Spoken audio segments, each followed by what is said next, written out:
Bud took you out up until about the beginning of the 1980s. I'm going to go ahead and pick up where he left off. I'm not a trial lawyer, so I'm going to rely on PowerPoint.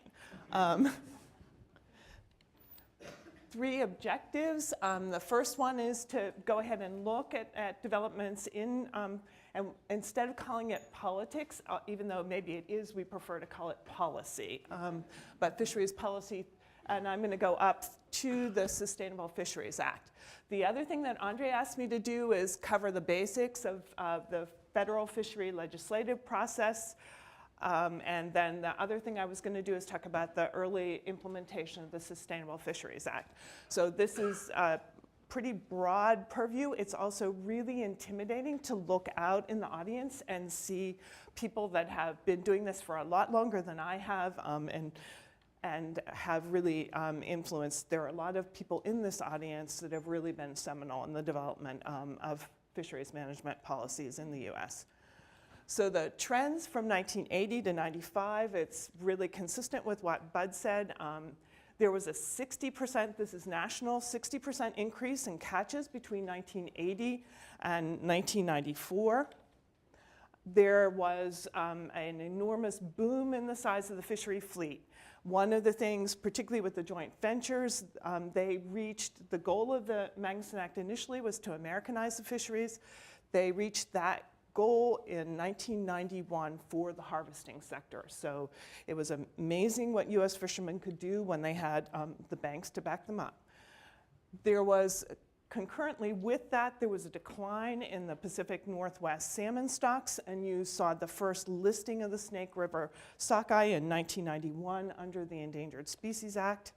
There were 36 fishery management plans in place by 1995. So while the law got started a little bit slowly, there weren't a lot of plans in place. By 95, the councils had really picked up steam.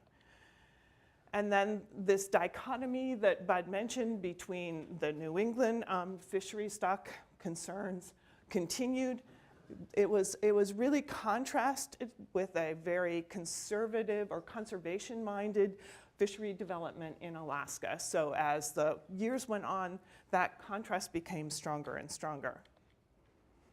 And the other thing that happened sometime probably in the late 80s is you began to see one of the things that Bud mentions in his paper is that there was very little environmental involvement in the initial years of the Magnuson Act. What happened sometime during this period of time is you really began to see the engagement of environmental organizations, and it changed some of the dynamics in the policymaking process. So the first major reauthorization, Jim Gilmore, I think, was one of the key staffers on this, but 1990 reauthorization, you can see that it was still really internationally focused. The big issues were drift nets in the North Pacific. They were intercepting salmon. The Japanese and other Asian fleets were coming in and purportedly fishing for squid, but mostly hanging around where US salmon were crossing through. And that actually was the bonding. So these are the key players. It's Danny Inouye, Gary Studds, John Kerry, Don Young, and Ted Stevens. The real bonding between Ted Stevens and John Kerry, he had just joined the Commerce Committee, came over drift nets. And they had a hearing together where they were outdoing each other. One of them called it drift nets the AIDS of the North Pacific. The other one was talking about piracy on the high seas. And they had probably one of the worst press conferences afterwards that I've ever seen, because one of them is super tall and the other one is really short. And they couldn't even get the mic at the right level, but they bonded. So it was kind of a New England meets Alaska. Highly migratory species were major changes that were mainly fueled by Senator Inouye from Hawaii, whose most of the fish in their EEZ were highly migratory.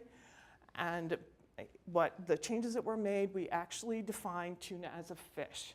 And this was one of the few times that Bud was not pleased with something that the Commerce Committee did. Because what it did, tuna had been excluded from the law and were managed through international agreements.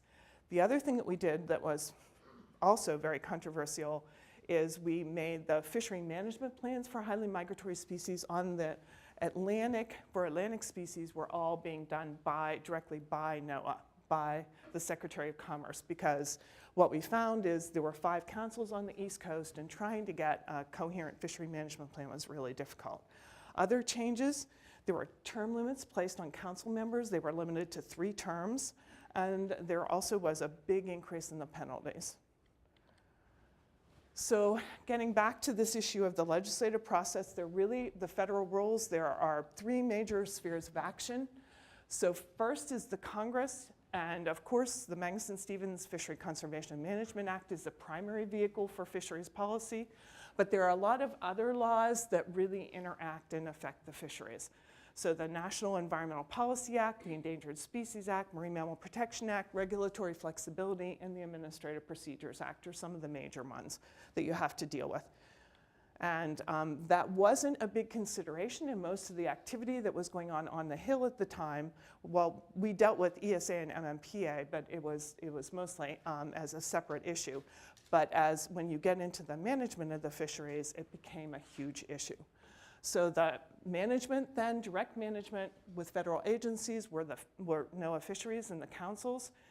The guidelines were done by NOAA that basically laid out the procedures for the councils, fishery management plans developed by the councils, and then implemented through rules and regulations by the National Marine Fisheries Service. And then, of course, the last part of it was the courts. And one of the big things for the courts is their decisions basically pulled together the case law for all of the different pieces of Magnuson. So what you found is there would be a decision by the courts. It would basically say how they interpreted the law, and it was an interesting process, because then the Congress, if they didn't like the way they interpreted it, would come back and change it. So there are a lot of statutes that you find that don't get changed a lot of over time. Magnuson has been probably one of the more flexible ones. So one of the big drivers was New England groundfish, and after the period of time that Bud discussed, things only got worse. So 65, before the law was passed, 780 metric tons of groundfish, and that was all the different fleets. In 1980, the US landings alone had dropped to 200,000 metric tons. 1987 was basically a slow motion warfare between the council and NOAA Fisheries. They were at an impasse. It was clearly failure of the New England groundfish plan to prevent overfishing and to provide a comprehensive rebuilding strategy that was required in the law. But there were a lot of Jake Dykstra and a bunch of other people were really, really concerned in the industry with how what the impact would be on the industry. And Bill Fox was the NOAA Fisheries Administrator at the time, and he was not a person who really was interested in compromise sometimes. One of my favorite phrases that he would use: if everyone is mad at me, I must be doing it right. It's like, no, it's just because everyone's mad at you. So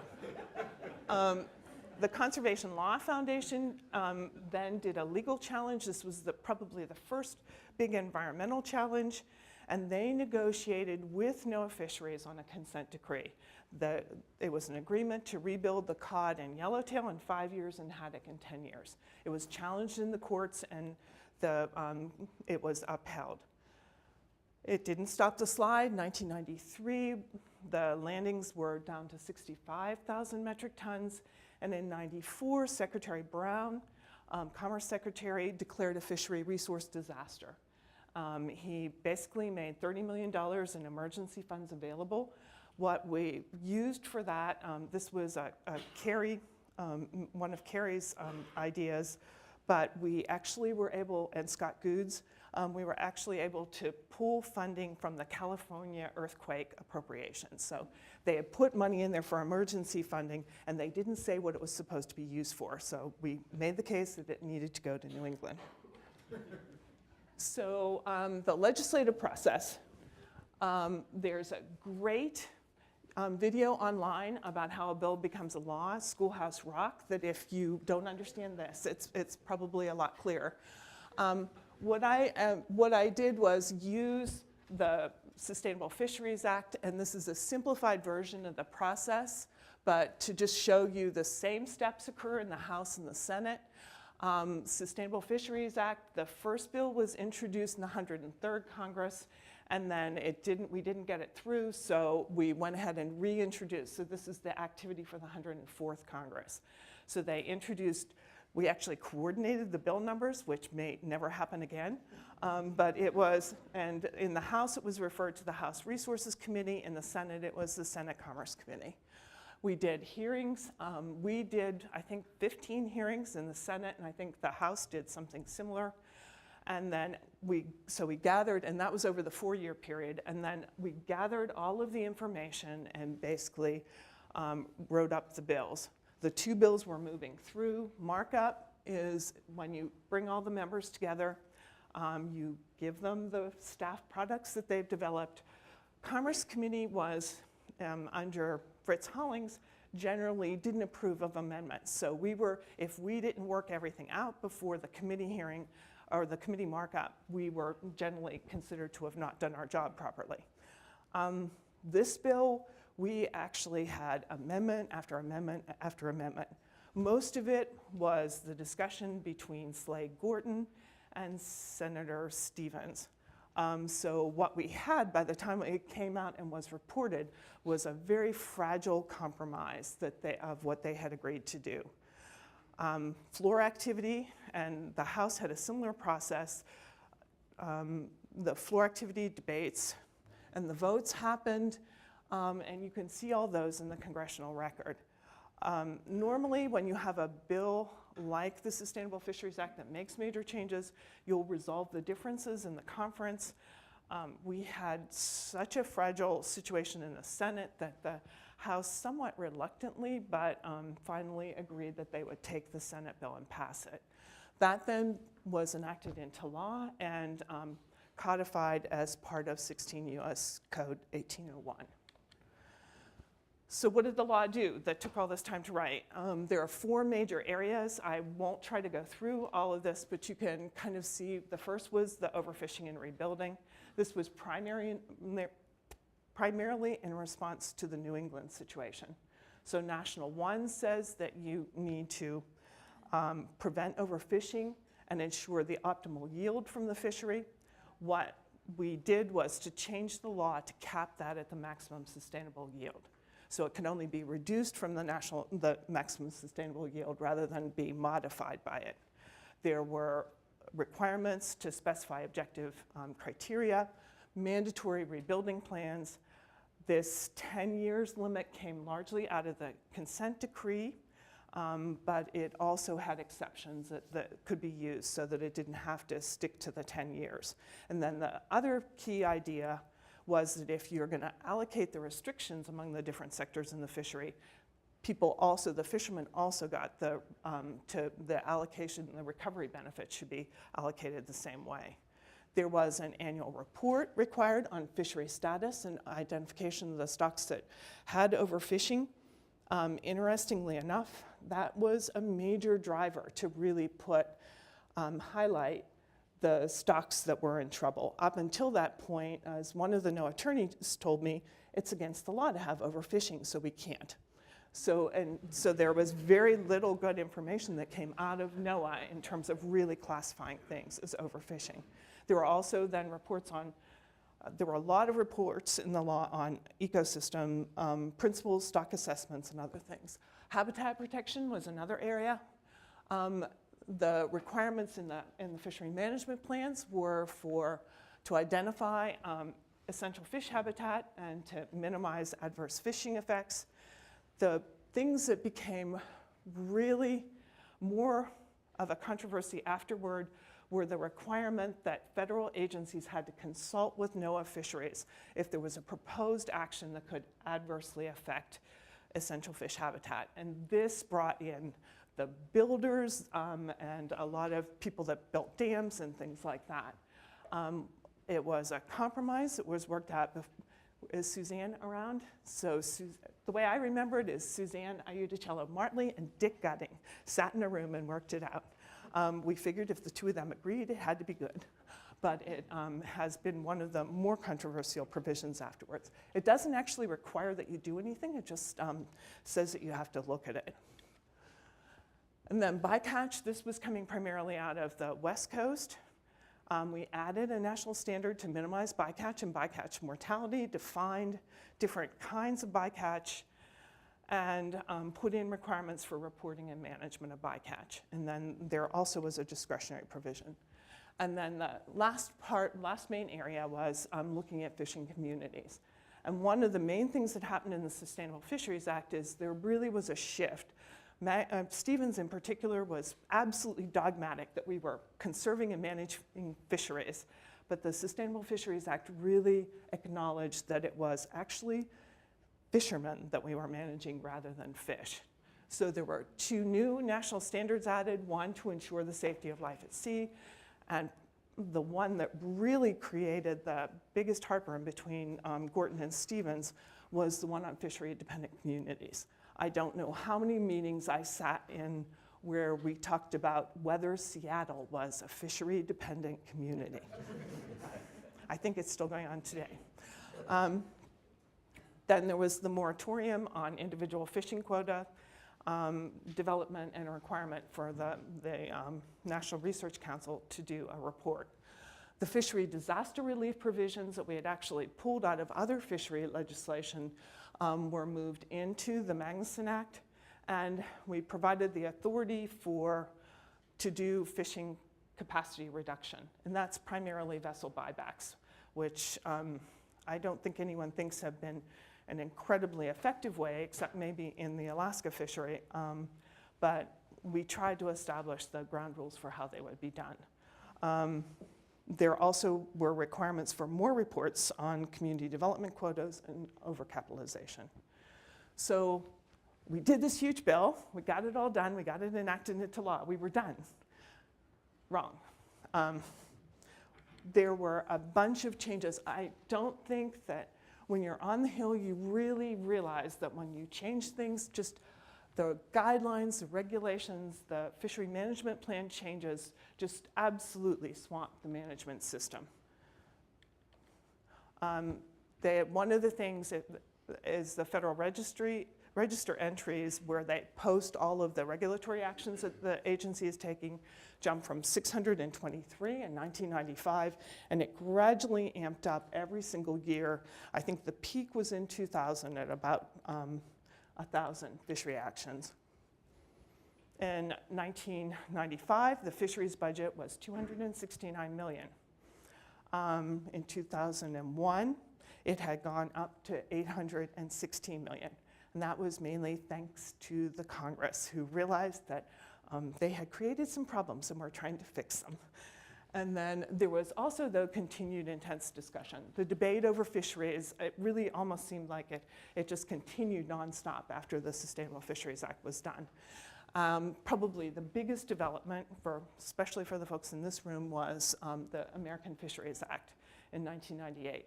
That Senator Stevens actually added to an appropriations bill because he didn't want to mess with the Commerce Committee. And then the other thing that we saw was an increase in courts. So this was kind of the Fishery Lawyer Employment Act. So this is from NAPA did a study in 2002 of the litigation situation. You can see the spark. This is 2001. This is whenever we passed the Sustainable Fisheries Act. So you can see the clear upsweep.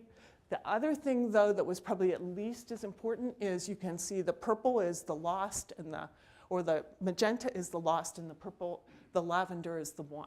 So the other big trend that was a major problem was that the service began to lose many of the cases that were brought. And that had not been the case up to that point in time. So the other thing that happened with the litigation is we had some judges who were not fans of the organization. this is probably my favorite quote from a decision. It was to deal with the, it was summer flounder, Mid-Atlantic Council, and the decision was in the Natural Resource Defense Council v. Daly.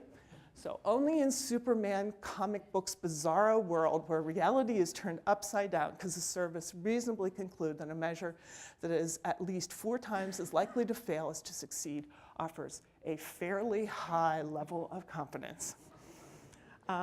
Basically what we'd done is the plan that they had put forward had a 20% chance of success. So it was entertaining for that, at least anyway. So the other thing that happened, I made a transition over to NIMS. This was a picture, they wanted to do a photo shoot right after I got there. And I should have taken it as an omen. They wanted to put me on a boat, and I was supposed to be driving off into the sunset. What happened when we actually got there is the back half of the boat they used was underwater. I should have taken it as an omen. So we were able to adjust to some things. One of the changes that was made at the same time as the Sustainable Fisheries Act is they made the Regulatory Flexibility Act judicially reviewable. So as a result, a bunch of people began to sue the agency. So you can see what happened in the beginning. Again, the magenta are the losses, is we kind of floundered around. We lost almost every case, and then slowly began to realize how to do it. And the Regulatory Flexibility Act isn't a regulatory law as much as it is just identifying what the impacts of the regulations that you're proposing are. So it was a procedural statute. So we learned how to do the analysis and made sure we included it in any action that happened, and we began to win the cases. What happens then when you win the cases, there's no point in bringing the litigation, so you see the litigation go down. Some things, though, you can't deal with. The Administrative Procedures Act is part of the life of every federal agency. This is a chart that one of the federal consultant does for its clients who have to do informal rulemaking to give them a guideline for the steps in the process. So this is the process that NOAA has to use for any regulations that they move through the system, except when they use a formal rulemaking, which is worse. So not to be able to read it or anything, but just to appreciate the complexity. And then the other big one that all of you are very familiar with is the National Environmental Policy Act. And again, the problem is not with the law, it's that you have these actions that you take with it from an implementation standpoint make a huge difference in the workload on the agency, and there's always uncertainty with which decision tree you decide to use. So some of this was the councils had been, particularly in Alaska, had been doing a great job and doing some things like framework amendments. It was trying to, where the NEPA criteria kicked in was really a major problem because we didn't know. And generally it seemed like whatever we decided, the judge told us we were wrong. So what we did is we brought in, Scott Goods was the deputy, the #2 guy at NOAA at the time, and then Ray Kammer was the former head of the National Institute of Standards and Technology. We asked him to come in and do an assessment, and we basically turned over the books, and he made a bunch of conclusions. None of them were particularly shocking. It was great because it was a concrete confirmation of the problems that we were seeing. So you can see the jump in litigation. He also counted up all the laws that we had to follow and was able to come up with 100 plus. It was about 107, and that had to be reconciled in the regulations that we did. 11 levels of review for every regulatory decision. Environmental impact statements generally have a shelf life of about 5 years, so 70% of the fishery management plans had FMPs that were more than 5 years old. 5% of the ESA listings were complete. So anything that wasn't complete basically could be subject to litigation. And he also identified a funding shortfall of $186 million. And this was the thing that allowed us to go to the Congress and really push for that big increase in the NIMS budget. So lessons learned. I think first is it really did bring home, particularly for a former Hill staffer who was, if it wasn't under the jurisdiction of the Commerce Committee, it didn't matter. It brought home to me the full range of missions and legal mandates that you have to identify. And the other big thing was to comprehensively define the roles. For example, the councils didn't have a clearly defined role in the Endangered Species Act, and that was a huge part of the problem with stellar sea lions. So getting ahead of the curve and really defining how the different partners in the management process are going to work together was a major, major thing that needed to happen. The other thing was to engage constituents in setting priorities. This isn't the same as having the constituents tell you what to do, which is sometimes what seemed like it was happening in New England. But really making sure, because a lot of what you have to do in fisheries management, because it is so bottom-up, is you need to have support of the constituencies that you're working with. And if you don't tell them what you're going to do and you just spring it on them, they tend to get upset with you. Then you need to be willing to make a good case. I don't know, I probably was, well, I was accused of not being a team player in the Clinton administration, but what I found on this issue of the budget is if you explained clearly to the Hill, to the public, why you needed funding, they actually responded. But you had to be able to make the case effectively. So it wasn't just whining about, you don't have enough money, that there actually were things you're going to spend it on. And it's both to achieve the priorities, and also the big thing for NOAA is to address the unexpected. So if you have an oil spill, if you have a hurricane, something like that, you need to have money to deal with those sorts of things. Plan for future workforce needs and invest in people. So one of the big issues was the graying of the workforce at NIMS. What we did is, one of the things I've been involved in since is partnership between Sea Grant and NIMS to fund the work of graduate students in population dynamics and economics. And I think almost all of those students have found positions without any problem in the agencies after they graduated. SAFS has right now, I think we have about 2 or 3 times as many of the fellowships as almost any other school. And the other thing is to fund transparent science. And this was something that really came home in the contrast between New England and Alaska. Alaska did a great job of making the information that were the basis for their management decisions public. New England, there was a lot more hesitancy, in part because there was such an antagonistic relationship in making that information public. I think the growth of the science and statistical committees at the council has also played a major factor. So when you bring in academics, they're transparent usually. So, so there are a lot of these things that also help make it so that you trust the data that's being used to make decisions. So that's it. Thank you.